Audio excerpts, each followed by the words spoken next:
오늘 오전 7시쯤 정재계에 큰 충격파를 던진 속보부터 전해드리겠습니다.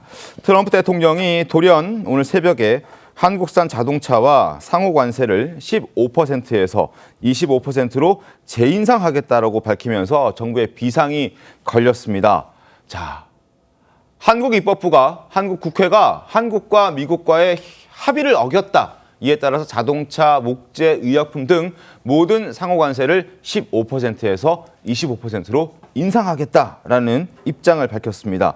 불과 3개월 전 경주 에이펙을 계기로 한국을 찾았던 트럼프 미국 대통령과 이재명 대통령의 화기애애했던 모습도 다들 기억하실 텐데 3개월 만에 트럼프 대통령의 입장이 180도 달라진 이유는 과연 무엇일까요?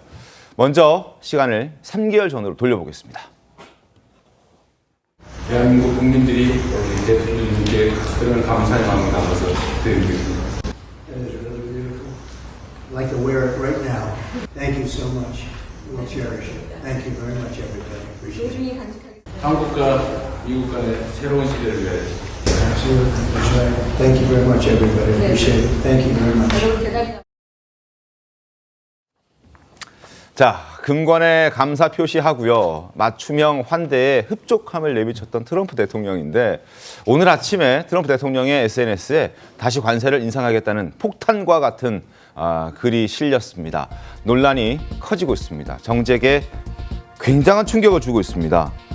자, 신범철 소장님, 어떻게 된 일입니까 이게? 이게 트럼프 대통령 입장에서는 불만 표시고 우리에게 있어서는 경제 충격이 올 수 있는 빨간등이 켜졌다 이렇게 평가할 수 있는데요. 네. 이제 관세 합의의 내용을 보면은 사실은 작년 11월에 나온 공동 팩트시트의 내용을 보면은 우리가 이행 입법을 제기를 하면 그때로 소급해서 미국은 관세를 인하해주는 소급표가 들어가 있어요. 그러니까 우리 자동차나 기타 관세는 지금 15%로 인하된 상황인 거죠. 네. 그런데 이행입법을 국회에서 제기하면 하기로 했는데 제기는 됐는데 통과가 안 되는 거예요. 그러다 보니까 미국 트럼프 대통령이 사실은 올해 11월에 중간 선거가 있고 네. 그것을 이기지 못하면은 자신은 레임덕에 빠질 수도 있기 때문에 투자를 조기에 받아서 미국 경제에 긍정적인 영향을 미치고 싶어하는 그런 생각이 있는데 한국의 프로세스가 일본이나 유럽에 비해서는 늦어요. 네. 그러다 보니까 그걸 지적하고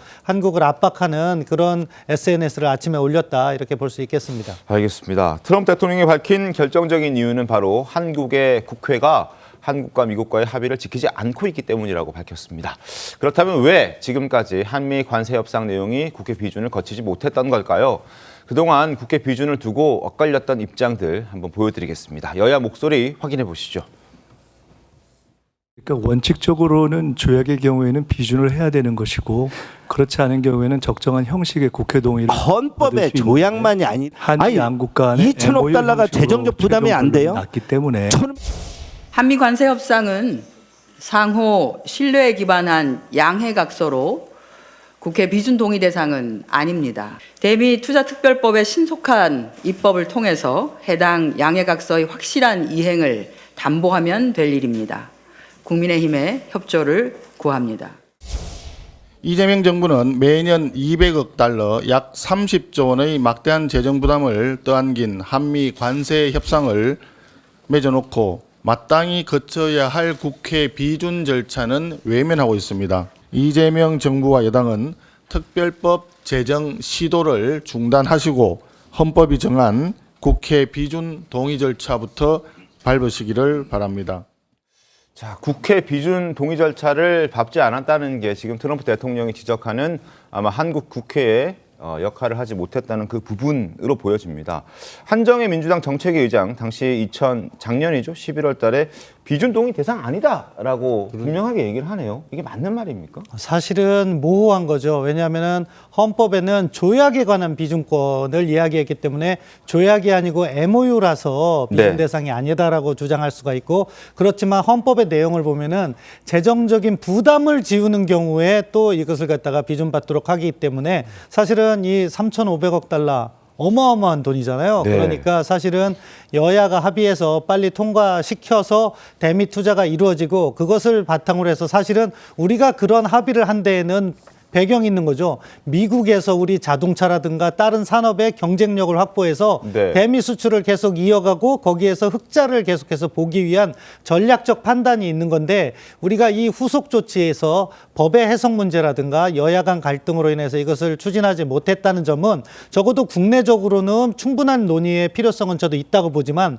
국제적인 합의에 관해서는 우리가 이행을 지연한 책임을 물을 수 있는 그런 근거를 제공했다는 측면에서는요. 우리가 이 부분을 조금 더 빨리 처리했어야 된다고 생각해요. 알겠습니다. 자, 지금 관세를 25%로 올리겠다고 하니 국내 주식시장 장이 열리자마자 폭락하고 있는 상황입니다. 현대자동차 지금 47만 3천 원까지 떨어졌고요. 삼성전자 역시 15만 원 선을 지키지 못할 것으로 지금 보여지고 있습니다. 이만큼 우리나라의 정치 쪽, 경제 쪽 많은 영향을 받을 수밖에 없는 오늘 아침 트럼프 대통령의 돌발적인 발언이었습니다. 자, 이런 돌발 협상 스타일을 사실 미리 알았다면 모르는 바 아니지 않습니까?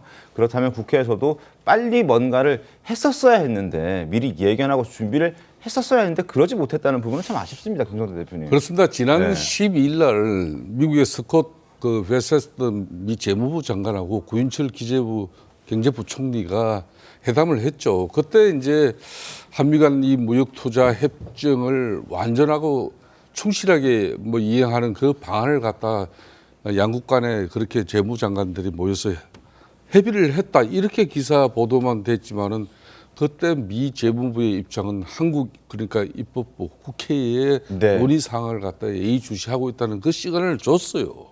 그 시간을 줬기 때문에 김민석 총리가 이번에 미국 갔을 때도 그런 걸 감안해가지고 왜 쿠팡 문제 가지고 그 논란해가지고 우리 정부가 거기 힘 말립니까? 그런 측면에서 나는 그런 것보다는 대려 이런 문제에 대해서 우리가 지금 현재 국회 상이 이런 문제가 있는데 그래서 우리가 이 문제를 갖다가 앞으로 국회 비준 절차 형식으로 내지는 어떤 입법 형식이라도 이걸 가지고 미국이 그 MOU 체결한 그 내용을 그대로 충실하게 이행하는 절차를 국회에서도 지금 현재 민주당이 집권 세력의 네. 그 친정 세력이기 때문에 절대 의석을 가지고 있기 때문에 구체적인 로드맵만 제시해도 이런 내용이 없었던 거예요. 그런데 미 정가에 제가 좀 이야기를 아침 일찍 좀 약간 들어오셨군요. 미국 정가에 좀 밝은 친구들 이야기하면은 미 연방 그 대부분의 이제 판결의 추이를 마치 대한민국 정부가 좀 지켜보는 그런 부분에 대해서 이제 의심을 하고 있는 일각도 있다는 거예요. 그러니까 이제 트럼프 대통령이 저런 전격적인 저 입장을 낸 부분에 대해서는 뭔가 지금 한국 정부가 네. MOU 합의 이후에 처리하는 내용이 자기들 특히 미국 정부 인식으로는 마음에 안 든다는 거고 의심을 하고 있다는 거고 네. 그런 거죠. 알겠습니다. 자, 그리고 최근 트럼프 정부의 불편한 심기가 여기저기에서 포착이 됐었습니다. 특히 어제는 여기 광화문에 있는 한 호텔에서 조현 외교부 장관과 포시즌 호텔이죠. 외교부 장관과 주한 미군 사령관이 만나서 아침 식사를 함께 했는데요. 이때 주한 미군 사령관의 표정이 상당히 안 좋았다.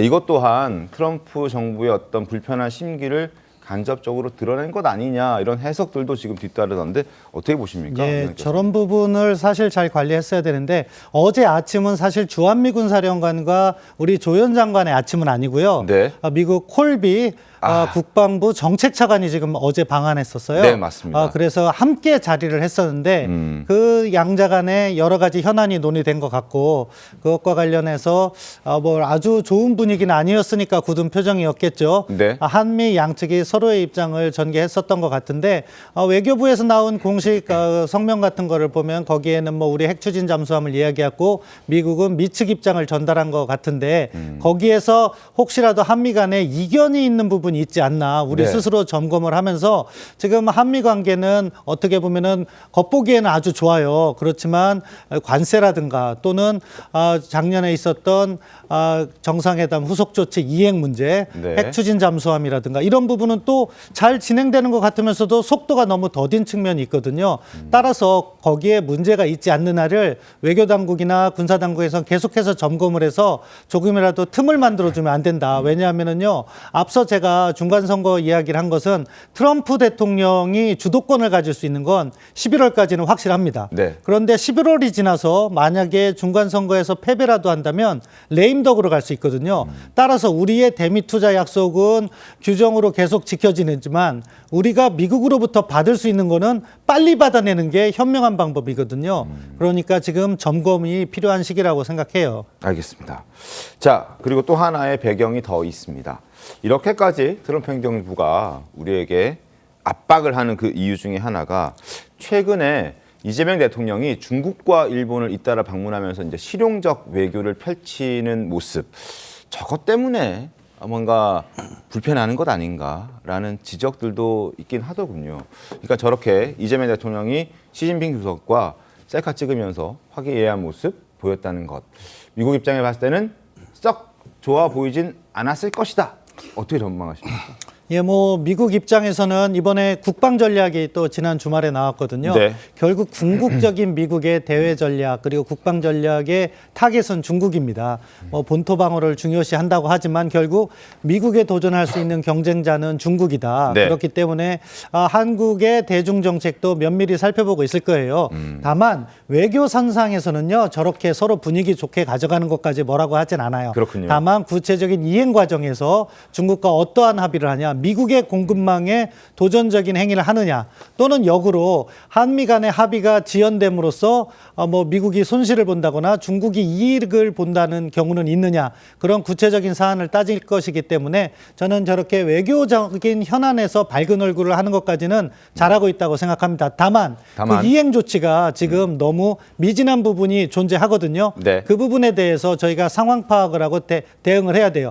예를 들어서 이번에 트럼프 대통령이 SNS 올리기까지 주미대사관에서 그런 관련 동향을 확보하고 정부 본부에 보고를 하지 않았다면요, 이거는 사실은 주미대사관이 자기 업무를 제대로 하지 못한 게 되는 거예요. 상무부도 마찬가지, 우리 네.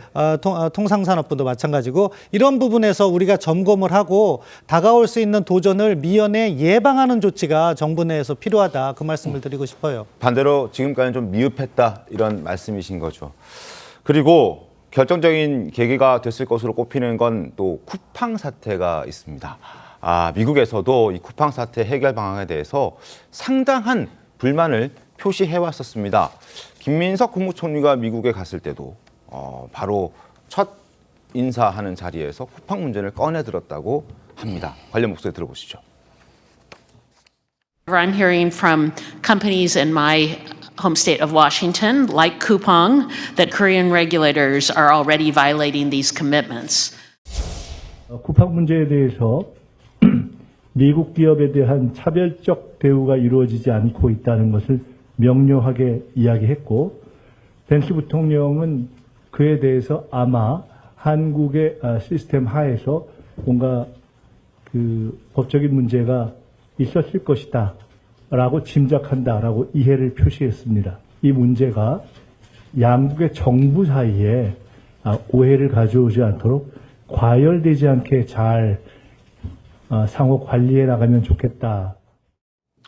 신범철 위원님, 쿠팡 문제 어떻습니까? 미국에서 봤을 때 쿠팡이 어떤 이런 뭐 계기가 됐을 거라고 생각하십니까? 어떻습니까? 뭐 전반적인 분위기에는 영향을 미쳤을 거라고 봅니다. 사실은 쿠팡 문제는 우리 국내적인 시각에서는 네. 쿠팡이 미흡한 부분이 있고 우리 국내법적인 절차에 따라서 처리를 하는 게 맞습니다. 다만 미국은 그것을 어떤 시각으로 보냐면요, 소위 말하는 비관세 장벽으로 보는 거예요. 그러니까 관세를 몇 % 매겨서 사실 미국 기업을 불리하게 할 수도 있지만 그런 게 아니더라도 이러한 법적인 절차라든가 이런 것으로 인해서 미국 기업에 피해를 주는 것을 비관세 장벽이라고 하는데, 미국의 시각은 비관세 장벽으로 이 문제를 보고 있다는 것을 우리가 알아야 되고요. 네. 방금 전에 김민석 총리의 발언에요, 문제의 요지가 다 담겨 있어요. 그렇군요. 이해했다고 하잖아요. 네. 벤스 부통령이. 근데 이해했다는 건요, 국제관계에서 동의했다는 게 아니에요. 그리고 문제 제기를 했잖아요. 그것은 뭐냐, 한국의 입장은 이해하지만 이렇게 조치를 해달라는 권고로 우리가 받아들이고 그 문제도 우리가 고려를 해야 되는 겁니다. 따라서 이 외교적인 상황에서 미국에서 제기되는 요구들을 우리가 정확하게 파악하고 그게 네. 첫 번째예요. 우리가 할 수 있는 일을 하고 또 해서 안 되는 것은 안 하는 게 맞다고 봅니다. 그러면은 우리가 할 수 없는 부분은 미국에게 적시에 전달함으로써 상황이 악화되는 걸 막아야죠. 이런 소통의 부분에 있어서 약간 미흡함이 있지 않나 우려가 되는 부분이 있어요.